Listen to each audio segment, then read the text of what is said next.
Good morning, everyone.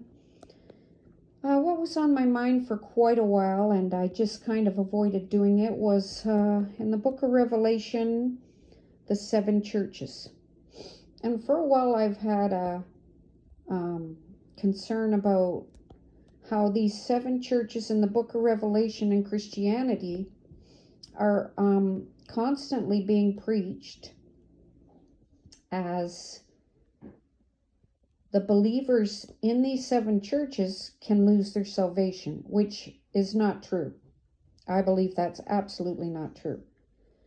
And especially the verse in one of the churches is always used to prove a loss of salvation of a believer in Christ, which is impossible, by the way. I will vomit you out of my mouth. So I'd like to quickly go through the seven churches, just picking out the points only regarding this topic of why I believe the gospel of grace is the gospel of grace and you cannot lose your salvation, and particularly in these seven churches, why I think that you cannot lose your salvation, why I go against that popular teaching today. Okay, so let's start. Book of Revelation, Revelation 2, chapter 2. Okay, I'm going to skip down a bit here, and I want to show that in each church, why I believe, that Jesus is not talking to believers as though they will lose their salvation, okay? So as we look in Revelation 2, chapter 2, he says, I know thy works and thy labor and thy patience, and how you canst not bear them which are evil, and thou hast tried them which say they are apostles and are not, and hast found them liars. Okay, so the first thing I see here, today I'm not getting into all the other parts of the book of Revelation. We're just only proving this. I believe I'm proving that the popular teaching of the seven churches where you can lose your salvation is not true. Right off the bat, I see this. Jesus tells them, he tells them the good things first, and then he corrects them at the end. That's just always awesome about Jesus. He will encourage you, but he's firm when he wants to correct. And and how thou canst not bear them which are evil. Okay, right off the bat there. So let's just point out that in this church, and some of the others in the book of Revelation, Jesus is addressing, we can see right here, or it seems to be to me, there are evil people among the believers here. And, people will just say, oh, well, that's evil believers. Well, first of all, there's no such a thing, because Jesus never addresses the believers in the new covenant, as evil or wicked. He's always speaking to the unsaved in that case. And to the believers, we are the righteousness of God in Christ. We are a royal nation. He doesn't address the church in the new covenant as evil. Okay, so we can hopefully agree that we see there are evil people among them in the church, or else who else is he talking about while he's addressing the church? So we can see there's some evil are among them.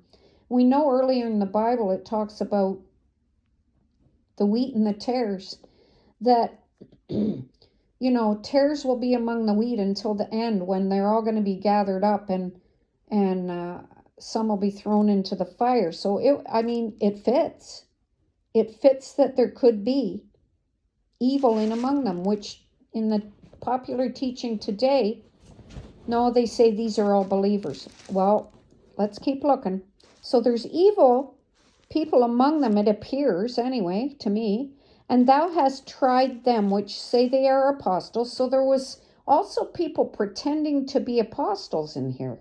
Okay, pretending to be the real thing. Does this sort of sound like some places today you know of? Yeah, we can really relate. Okay.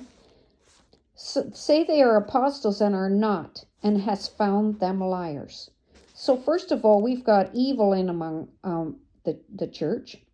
We've got apostles who are pretending to be apostles, so I'd say they're not believers. I mean, who does that? If you're a believer, and has found them liars. So you got evil, apostles pretending to be, but they're not. And you got liars in among the church, okay? I'm not saying a believer can't lie, but in this case, they're pretending to be apostles and they're lying because they're not.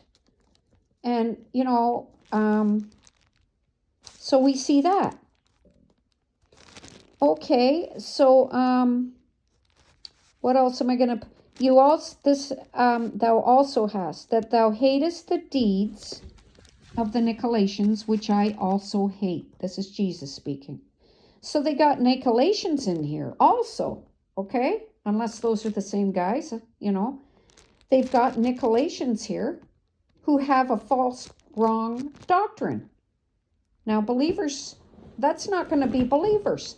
The Nicolaitans weren't believers in Christ. They were not. They had I don't know a lot about them, but they had a religious exterior. They taught a religious exterior, like rules and regulations. Oh, look all good from the outside, like a Pharisee, same type of deal. But sexual immorality and all this stuff was just fine. Okay, so that's a false doctrine. Those are not believers. Okay, that's not the true church. So there's some unbelievers there in among them. Isn't that something? And one more thing in the church of Ephesus. To him that overcometh will I give to eat the tree of life, which is in the midst of the paradise of God. Okay, this is the last thing in this church. The churches today always teach that this verse right here, some were overcomers and some were not, okay, of the believers. And so they were bad guys too, okay? This is the popular teaching here. Well, who is the overcomer? 1 John 5:5. Is the overcomer, people in the church that are supposed to do good works and strive and to be an overcomer and try as hard as they can to be good, like they teach today? No. 1 John 5:5. Who is the overcomer? The one who believes Jesus is the Son of God. So when you're born again and you believe in Jesus, you are automatically, in Jesus' eyes, an overcomer. Okay? Not by anything you did, not by your good works. You are just an overcomer, okay? By the blood of Christ. And it is not something you strive good works to do till the end, okay? So let's look at the next church. God bless.